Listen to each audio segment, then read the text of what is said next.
we have Learning Unleashed, Strategies for Genuine Education. Give it up for Rahim. Thank you. Hello, everyone. Thanks for being here. I'm humbled. Lots of people. Thanks a lot. I've been an educator for about 30 years. I'm older than I look. And what have I learned? I have learned, don't be an educator. Good education is always a bit contradictory. So why shouldn't you be an educator? First, education is overrated. That's what I had to learn. Second is what we assume that education does is all wrong. It's all wrong. And let me tell you the story behind education. Now, most people assume that because we spend so much time and so much money on education, that usually education means a kind of schooling environment where you have like experts come in and use lots of resources. And we assume that schooling is mainly about learning. And we assume that learning is mainly about remembering useful things for your life, right? So if we just keep those assumptions and we look at reality and we try to figure out how much useful things do people remember who do a lot of learning and spend a lot of time in education, unfortunately, the result is very sobering. It's very bleak. It is actually zero. Could you imagine it? I mean, most would disagree and say, of course, no, I remember that thing and I remember that thing. Now, interestingly, you cannot tell apart which things you remember from school, which is usually the things that are part of general education. Well, why do you remember things that are parts of general education?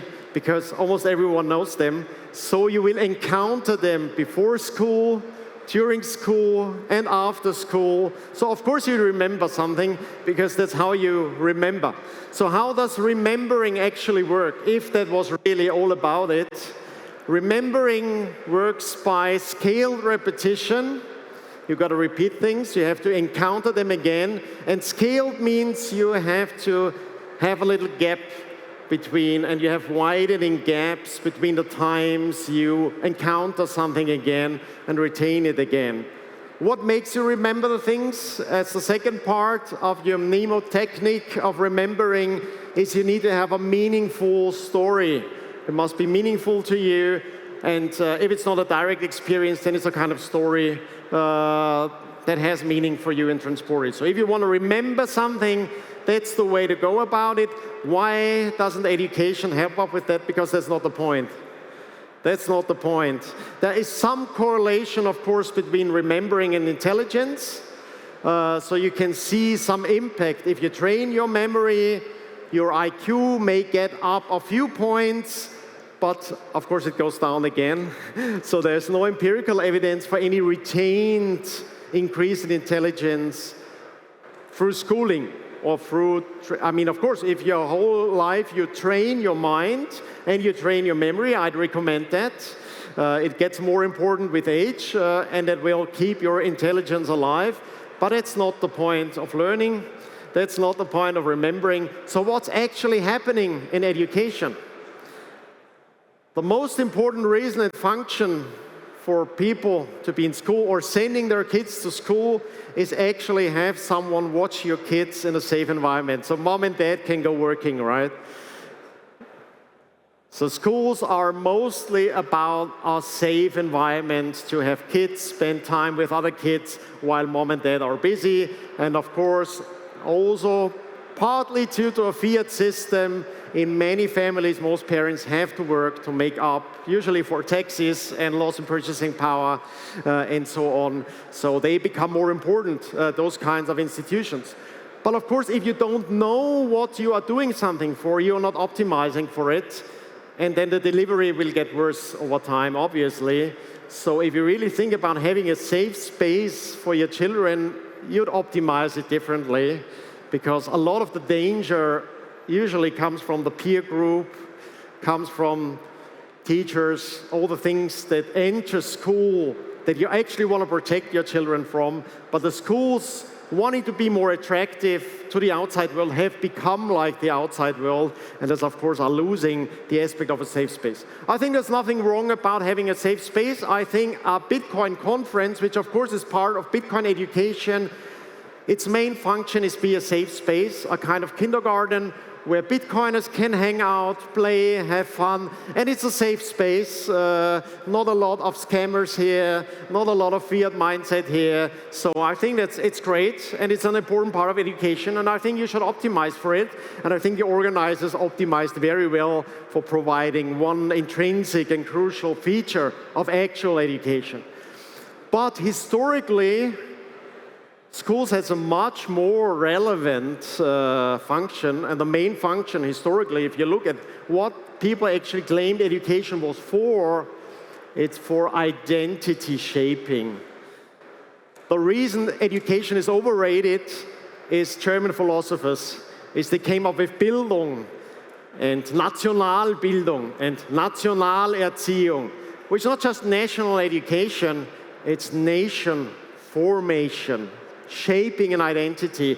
And of course, if you don't see that, you can't figure out why are governments in most places so eager to control the kids in school. Of course, it's crucial, it's important. You got to shape identities, you shape senses of belonging, you shape people.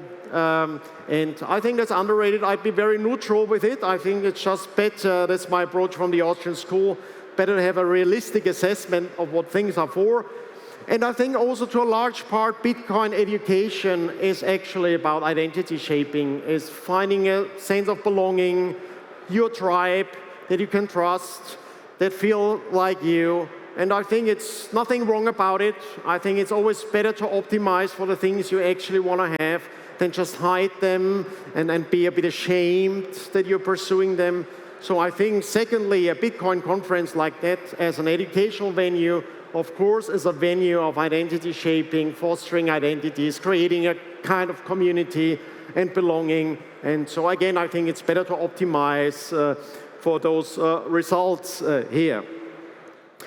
So those are the actual functions, but if we go for like, why are then we seeking education as a sense on its own, and what could be the more societally advantageous elements of education, I think it's rather three things where we expect to benefit from other people being educated, seeking education. And I think they are linked to the original concept and the word of the school and the scholarly tradition. School actually comes from a Greek word, skole, and it means leisure. Why would it mean leisure? I mean, no one goes to school for leisure, right? You can go to a Bitcoin conference for leisure, so I think that's a sign that's much closer to what you originally intended with it. Why do you need leisure? And I think it's for the three elements that you're actually pursuing when you want to learn. What are you learning for? Why do you want to learn? Why are we able to learn? We have developed in an evolutionary way to be adaptive. We are one of the most adaptive species. We can adapt to every kind of environment, and we can adapt to changing environments. That's why we have the capacity to learn. That's why we are not all set by instincts. It's why we have this amazing software up here that is able to create new connections and being open to new experiences and trying to grasp with something really new and adapt to it.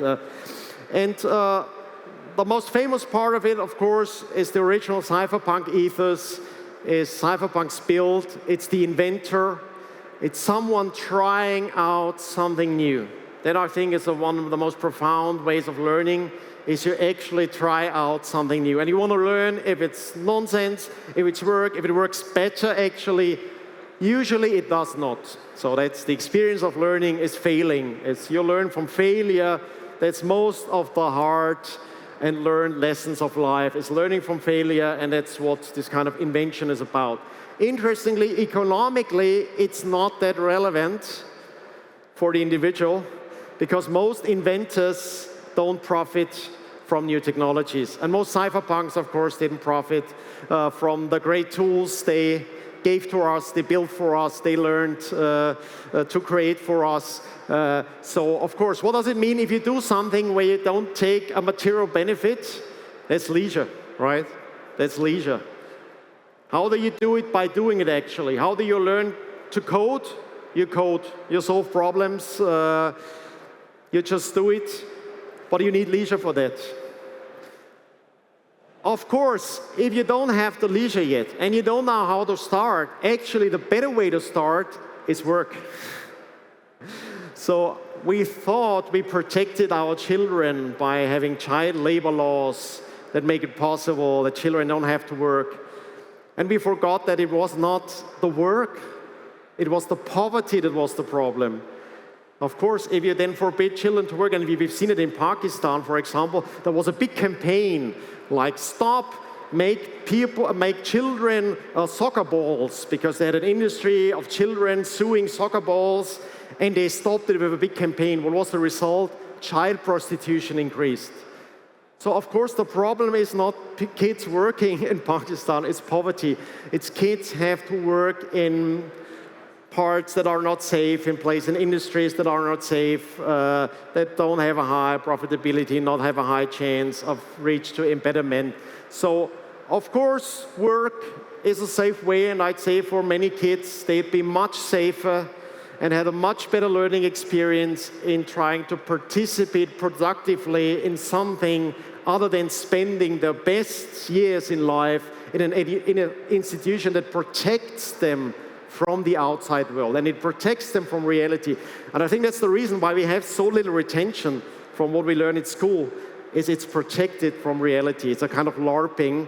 And that's a danger also for individual education. A lot of education is LARPing, live actual role-playing. It's, I don't want to face reality, so I take a kind of unproductive leisure. And of course, reading is great. I love books, but you can read to procrastinate, of course. You can say, oh no, I can't start a project because I have to read everything that was written about it and learn everything that can be learned about it before. And it's, of course, a way of avoidance. So you can spend all your life until age 25 to pursue your education, then to be ready to finally do something meaningful. And of course, that's a kind of being protected from reality, and that's a danger if the institution is not optimized for learning. If it's actually optimized, or not even optimized, it's not even optimized for ends that if you knew them, you wouldn't really pursue. So it's a kind of double problem that we are facing here. So if you don't know where to start, I think work is great.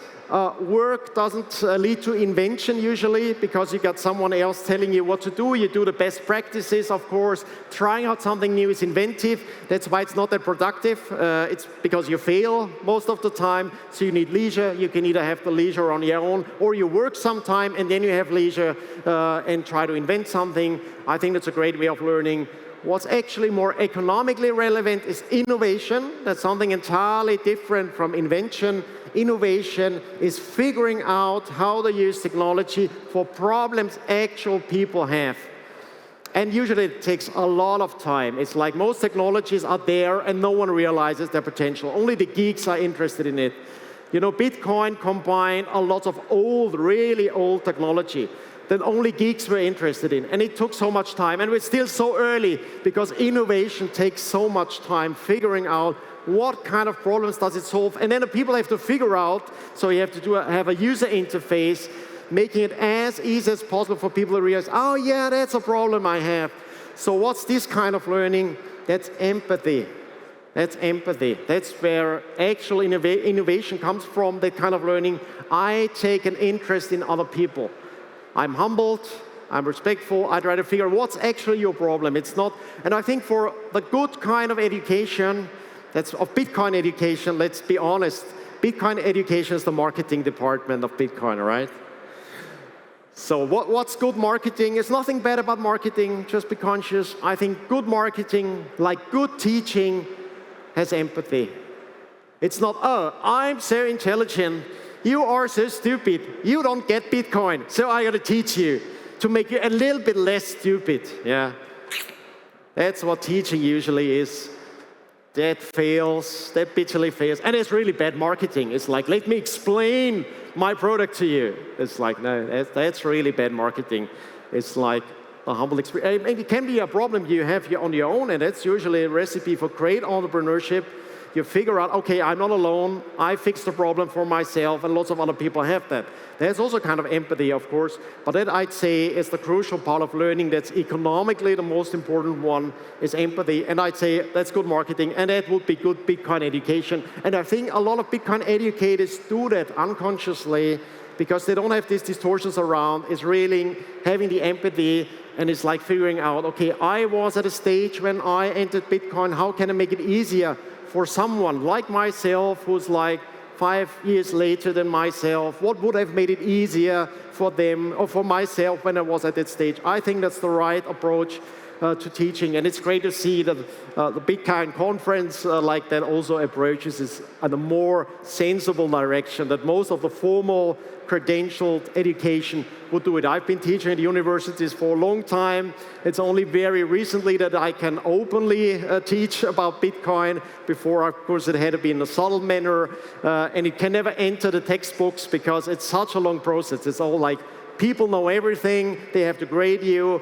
10 years ago, a student who would want to write a thesis on Bitcoin, and I would have to grade it. Really difficult because I have to be the expert. I have to know everything. I have to tell you where you are wrong, even if you are earlier into something, and it's just not really linked for learning. Now, what's the third aspect of education? And I think that's largely the part that leads to this philosophical inflation of it. And the positive thing about leisure is the sense of wonder. Is we actually sometimes take an interest just because we're curious. That's very rare. That's very rare. We read something just because we're curious. Mostly, of course, we are only seeking ideas to rationalize our interests, our identities. Just be honest. What are you looking for? Or to get entertained, to be distracted. We watched that really interesting documentary. It's not really a sense of curiosity. It's more, let's be told again what we already know. And of course, that's a danger in any kind of education. Of course, a part of Bitcoin education, let's be honest, really Bitcoiners telling other Bitcoiners how great Bitcoin is, and then it's a fuzzy, warm feeling, and we're all happy, and oh yeah, of course we're right. Yeah, oh, that's amazing. And of course, nothing bad about it. Just know what you're doing, and it's great to lift the mood of other people. It's great to entertain. It's great to tell stories, to have fun. It's all great, and I think Bitcoiners unconsciously, they're doing it really well. Again, because if you enter it naively, and that I think is the crucial thing, where does the sense of wonder come from? It's already there. It just disappears over time. Why does it disappear? Because we think education is about teaching our children something. Oh no. We have to learn from our children because that's the natural gift that they bring to this world. If we want to learn, we have to learn from a child. We have to learn to look at the world like a child, with a sense of wonder, non-judgmental, open, amazed about what's there, amazed about the wonders that are there to be discovered and explored. And I think that's the only way for someone who intellectually wants to understand Bitcoin. Is not approaching as, oh, well, I'm an expert in that. That's why most professors failed. Most colleagues in my tradition failed. Most Austrian economists failed in getting Bitcoin. I mean, can you understand that? It's crazy because they had unlearned the sense of wonder of being a child and looking at something new and really appreciate first, okay, I want to see what is it. It's flourishing, maybe. I can't do anything to make it grow faster because I'm there just to learn and be amazed by it and have that sense of wonder. And I think that's genuine learning, that's genuine education, and those, I think, are the three individually more relevant aspects. But of course, let's be realistic. The other two aspects will always be more important. That's how we've grown up as human beings, how we've developed, and that's have safe spaces for our kids and have identity and a sense of belonging. That's what we are primed for. We're seeking our tribes. That's all fine.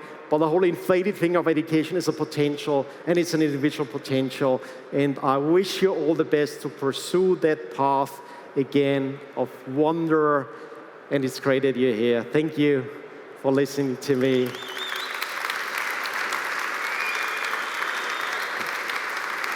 Thank you.